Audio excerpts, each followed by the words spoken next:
Hi folks, it's Colin from Performance Sports Therapy here, and I want to talk to you about our system and how we work here and how it can be a little bit different from a lot of other places. So it doesn't begin with box jumps, although they can be part of the process. It begins on the table behind me, where we spend a good bit of time in the initial session finding out about you and your story. Really try to dig into what you've been doing over the years, what's brought you to this point that you've come in to see us, with whatever aches, pains, injuries it is that has led you to here, but not just to find out about what you've been doing over the last few weeks that's perhaps caused the injury, but what's been underlying that over the previous years. You know, what is your history? You know, we kind of know that you've been at things for a while now, and so it could be something you did 5 years ago, 10 years ago, 10, 15, 20 years ago, that has actually created the reason why you're here now. But we're pretty robust, so sometimes you can get away with things, but it lays down the markers, so to speak, for things that can happen in the future, which leads you ending up here at a later date. Which is why, like I say, we spend a good bit of time in that initial session finding out what it is you've been up to. That then leads on to the next phase of the story, where we do more assessment work. So when it comes to the assessment work, what we were looking at now, we're going to begin with more general, kind of broader brush assessments. We're going to get you standing, we're going to get you bending backwards, bending forwards, down. I mean, these look really simple movements. We're going to see how you rotate, but these give us good indications as to where it is that you have maybe movement restrictions that are then affecting your ability to run well, to squat well. You know, you can initially be playing football, you know, gardening, doesn't really matter what it is. These global assessments that we do will give us some really great information that can then help our more specific assessment that comes after that. And then that's when we spend a little bit of time sitting on the table, as you might think, looking at what's happening at that point in the break. Let's say some more specific tests for the areas that we're led to, not just from what you've told us about your injury, from where you're feeling the pain, but what this broader assessment starts to point towards with regards to where we're seeing movement issues. So that then brings us to the table. Now, we don't really want to spend a huge amount of time here. Yeah, we're going to do assessments on this. We're going to do some work in the initial stages of your treatment plan on the table, but passive modalities, in my opinion, really aren't going to get you to your goals. They're not really what you need from the point of view of, you know, getting you back, returning to, let's say, running, getting to the gym, just generally being active. It could be being in the garden. It all doesn't matter what it is. The stuff that we do in here can be really useful for essentially pain modification at the start of the process, but it's not where we're going to end up later on, because it will not make you robust enough to handle the challenges that you're looking to have and do, and that you enjoy, the things that you really, you know, you're passionate about, that you want to get back to. Because, you know, who wants to spend too much time in here? And if we have you lying on the table all the time, that's essentially what's going to happen.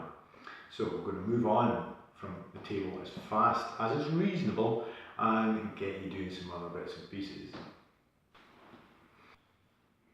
I know if you're a runner and that you want to get back to running, but if I have you just lying on the table and I'm massaging your calf, we're really not going to prepare you for what's going to come when you actually start running again. So really, you know, that's why I'm saying we don't want to be on the table. We want to be up and around, we want to be moving around, getting under one leg, up and about, backwards, forwards,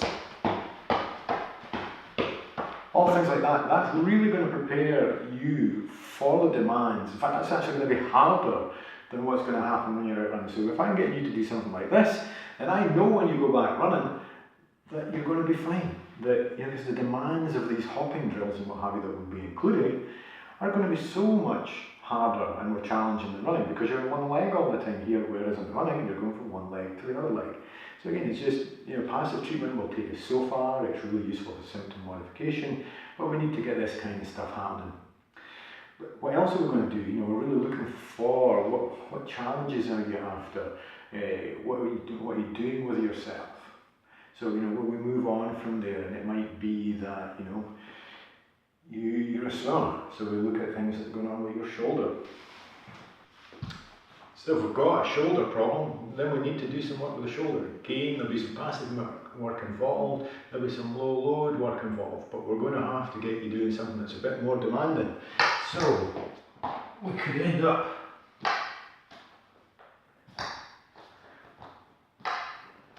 working a bit like this, because we need some stress going through that shoulder. We can do all the external and internal rotation drills that we want, but really that's not what your rotator cuff does. It holds the shoulder in place. So we need to put you in a challenging position and make the rotator cuff do what it's supposed to do. What else are you going to do? Maybe you like picking up heavy things, or you're somebody who likes to go to the gym, or perhaps you do a lot of gardening. Well, we're going to have to look at things like that as well. Just to say, as well as getting you, used to doing things like, that are going to be really applicable to getting you back running, if you're running, or something to do with your shoulders, if you're a swimmer, if you want to pick up heavy things, we'll help you with your programming. We'll show you how to actually make use of the stuff that you're doing in the gym as part of your rehab. If you want to pick up, if you want to deadlift, if you're doing heavy gardening, deadlifts are fantastic for it. So we're going to have this in your rehab, because it's fundamental to you improving what you want to do. So as you can see, we do things just a little bit differently than you'll see in a lot of other clinics. So as you can see, we take our treatment plans a little bit differently than many other places. It's not that we don't value soft tissue work and hands-on treatment. We definitely feel there's a place for it.